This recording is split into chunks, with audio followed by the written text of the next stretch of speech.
बद्ध भएर गएको सरकारले कति वर्ष टिक्छ भने 5 वर्ष टिक्छ, त्यसपछि 5 वर्ष गरेर पटक पटक। तर माधव सर, हिजोका दिनमा गठबन्धनको सरकार, एमाले काङ्ग्रेसको गठबन्धनको सरकार पनि 2 तिहाई थियो नि, तर 2 तिहाईको दम्बले हेर्नुहोस् त जेनजीमा लखटी माग्नु पर्यो, कतै रासपा पनि त्यो अवस्था त आउँदैन, कतै सुन्नुहोस् 2 तिहाईको दम्बले गर्दा लखटी माग्नु पर्ने अवस्था वातावरण बन्दैन। 35 वर्ष भ्रष्टाचार गरेको को गएको छ?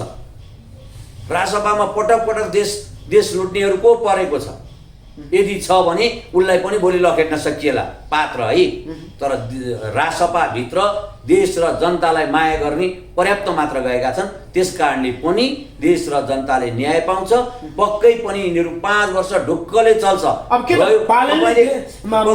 तपाईँले जुन हिजोको जस्तो लखेटिनु पर्ला नि रासपा भन्दै गर्दा रासपा अब 16औं शताब्दीतिर फर्किँदैन। बस रासपालाई ढुङ्गे युग होइन, आमूल परिवर्तन नयाँ युग चाहिएको छ।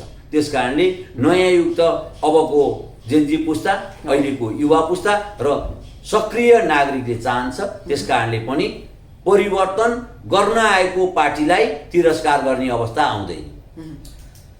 तर जुन 2 तिहाईको सरकारमा पनि यतिखेर विभिन्न आलोचना भइरहेका छन्। अब राजु पाण्डेलाई पनि गृहमन्त्री बनाउने कुरा पनि आएको छ, यसलाई कसरी हेर्नु भएको छ? मैले सबैभन्दा पहिला त काठमाडौँ क्षेत्र नम्बर 3 का सांसद राजुनाथ पाण्डे म नजिकबाट निहाल्ने पात्र भएको कारणले पनि र हामी नजिकै भएर जोडिएर हेरुहाई चलेको साथी जस्तो भएको कारणले पनि उहाँलाई मेरो तर्फबाट अथवा चाहिँ यो समग्र देशवासीको तर्फबाट मैले के भन्छु भने रवि लामिछानेले नै अवसर पाउने हो भने अरू कोही पनि गृहमन्त्री हुनु पर्दैन। यस कारणले कि रवि लामिछानेले पनि देश र जनतालाई न्याय दिने, रविको ठाउँमा अर्को कोही गयो भने पनि देश र जनतालाई न्याय दिने हो। तर प्रधानमन्त्री बालन शाह हुनुहुन्छ, बालन शाहको दाहिने हात राजु पाण्डे हुनुहुन्छ। ठिक छ त, राजु पाण्डेलाई हामीले तिरस्कार गर्नुपर्छ, बहिष्कारै गर्नुपर्छ भने हो र राजु पाण्डेलाई भोलिको दिनमा कुनै स्थान दिन सकिएला, गृहमन्त्री दिने नदिने भन्ने कुरो मेरो बसको कुरोमा मैले अघि नै भनिसकेँ।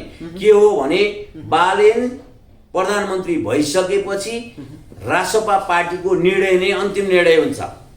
त्यसकारणले भोलि गृहमन्त्री को आउँछ, अर्थमन्त्री को आउँछ, चाहिँ कानुन मन्त्री को आउँछ, शिक्षा मन्त्री को आउँछ भनेर बहस नगरौँ। तर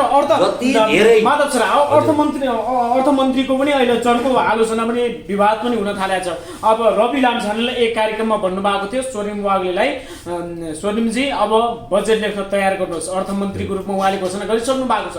तर बालन शाहले फेरि अहिलेकै अर्थमन्त्री रामेश्वर खनाललाई नै राख्ने भनेर पनि बहस चलिरहेको छ। कतै रासपाभित्र किचलो त आउने होइन, पार्टी फुट्ने अवस्था त। एउटा कुरो के बुझ्नुहोस् भने जसले आफ्नो घर बनाउन सक्दैन भने उसले अरूले बनाउँदै गरेको घरको जग हेरेर विवाद सुरु गर्छ अरे के।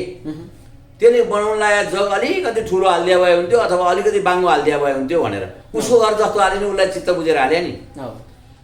रासपाले अहिले गर्दै गरेको र बनाउँदै गरेको सरकारको नेतृत्व गर्न सक्ने हैसियतलाई नै अर्थमन्त्री, गृहमन्त्री र कानुन मन्त्री दिन्छ। किनकि यहाँ कानुन पनि पास गर्नु छ, कानुन पनि थुप्रै बन्नु छ, अर्थतन्त्रको लागि पनि धेरै ठुलो फड्को मार्नु छ।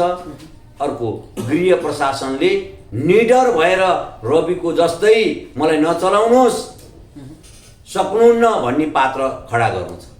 तर यतिखेर फेरि बालन शाह प्रधानमन्त्री भन्दै गर्दाखेरि यतिखेर अर्को बहस पनि चल्न थालेको छ। अब सांसदहरू मन्त्री बन्न नपाउने, अन्य बाहिरबाट विज्ञहरू चाहिँ मन्त्री बनाउने भन्ने कुरा पनि बहस चलिरहेको छ। यो विषयलाई कसरी हेर्नु भएको छ? सबैभन्दा त्यसरी भनिएको होइन, त्यसरी आएको टिका टिप्पणी पनि होइन। केही विज्ञहरू 100 जना भन्नुभएको छ रवि लामिछानेले, 100 जना विज्ञहरूलाई चाहिँ आफ्नो विज्ञता सहित तपाईहरूले चाहिँ सम्पर्क राख्नुहोस् अथवा उपस्थिति हुनुहोस् भन्नुको पछाडि ती 100 जनालाई मन्त्री बनाउनलाई होला? हामी कहाँ गइरहेछौँ, हामी कता फर्किरहेछौँ? केही पात्र त्यस्ता मन्त्री बन्न लागेका विद्वानहरू भए भने हालिदिँदा के फरक पर्छ? केही पात्र है, मैले फेरि पनि दोहोऱ्याउन चाहेँ, जो 20 जना बन्ला, 25 जनाको मन्त्रीमण्डल बन्ला या त 15 जनाको मन्त्रीमण्डल बन्ला, सानो बनोस्, चुस्त बनोस्, दुरुस्त बनोस्, फुर्तिलो बनोस्, यी 7-8 जना 10 जनाले पनि त गर्न चाहँदा त 6 महिनामा चुनाव हो, शान्तिपूर्ण तरिकाले हो, 6 महिनामा चाहिँ नि सम्पूर्ण काम कारबाही गरियो, कसैलाई अन्याय नगरिकन गरियो, गर्न चाहे त सकिँदो रहेछ नि त।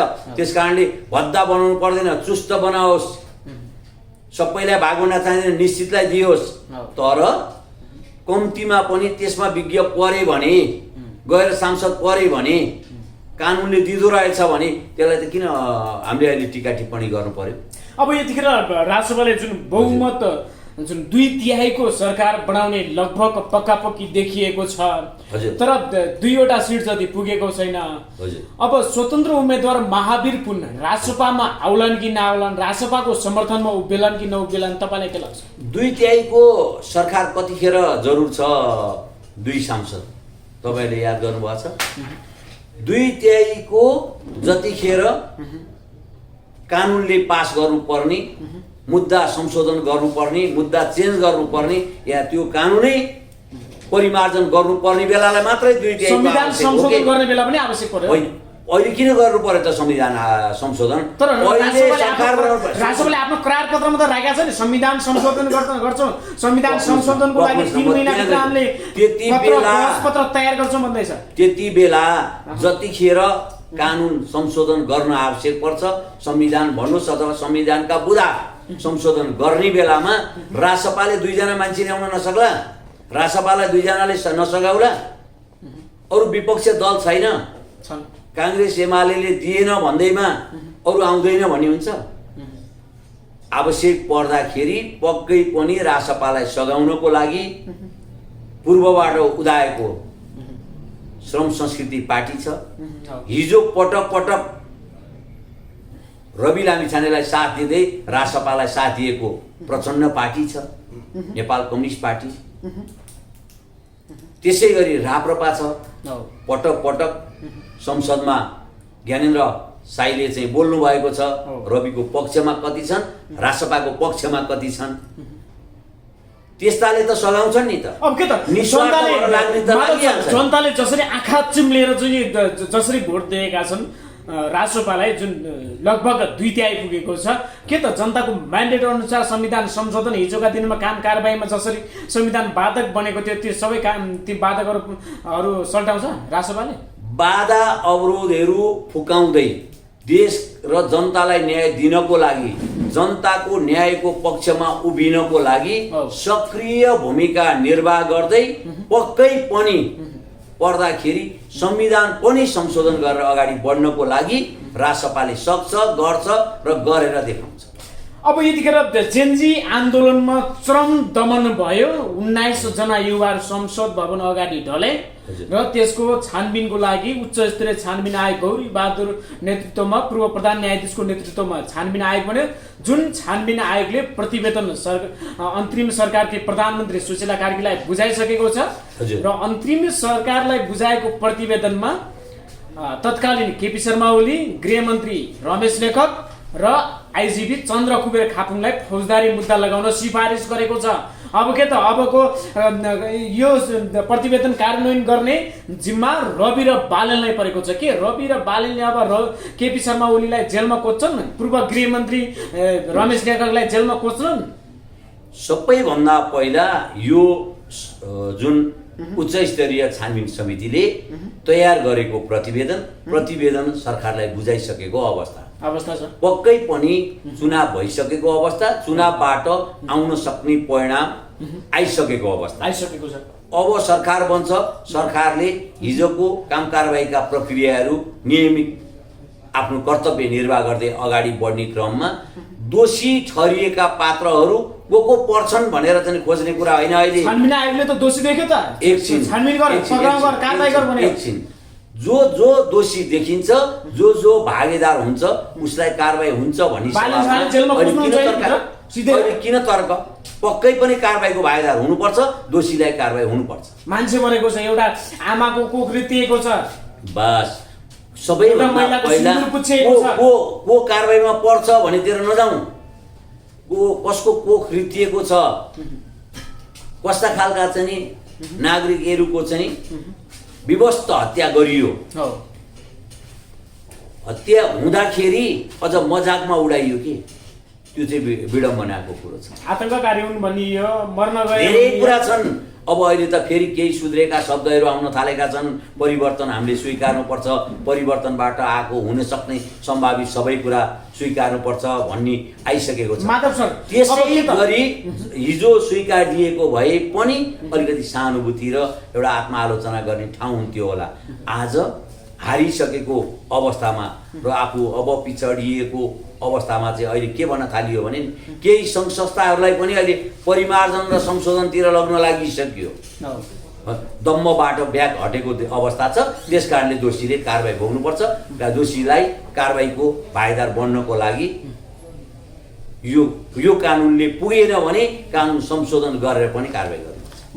केपी शर्मा ओलीको बुढेसकालको जिन्दगी जेलभित्र बास बस्ने बनाइदिने भयो होइन बाजन शाहले। अब केपी ओली नै तत्कालीन अवस्थामा प्रधानमन्त्री हुनुहुन्थ्यो, उहाँको ठाउँमा कसले भाग लिइदिनु पर्ने त? उहाँकै कार्यकालमा चाहिँ गोली चलेको हो। आफ्नो भागको जिम्मा लिनुपर्छ होइन? पक्कै पर्छ। त्यसको भागीदार बन्नै पर्छ। अब जसले गल्ती गर्यो त्यसको भागीदार बन्नै पर्छ। अब यतिखेर अब पुराना दलहरू पनि अब केही हिसाबले सुध्रिएको अवस्था पनि देखिएको छ आफ्नो अभिव्यक्ति हेरे अनुसार। अब केपी शर्मा ओली लज्जास्पद हारपछि एमाले भित्र बहस चलेको छ। केपी शर्मा ओलीले तत्काल राजीनामा दिएर अध्यक्ष पदबाट राजीनामा दिएर बाटो क्लियर गर्नुपर्छ भन्ने छ। यता काङ्ग्रेसमा पनि गगन थापाले पनि राजीनामा दिएर चाहिँ बाटो क्लियर गर्नुपर्छ भन्ने कुरा आएको छ। यसलाई कसरी हेर्नु भएको छ? के अब यिनीहरूले राजीनामा दिनुपर्छ कि पर्दैन? यिनीहरूमाथि नैतिकता भन्ने छ कि छैन? के देख्नु? यस्तो सबैभन्दा पहिला तपाईँले प्रश्न सँगसँगै उत्तर पनि दिनुभयो, धन्यवाद। किनकि केपी शर्मा ओली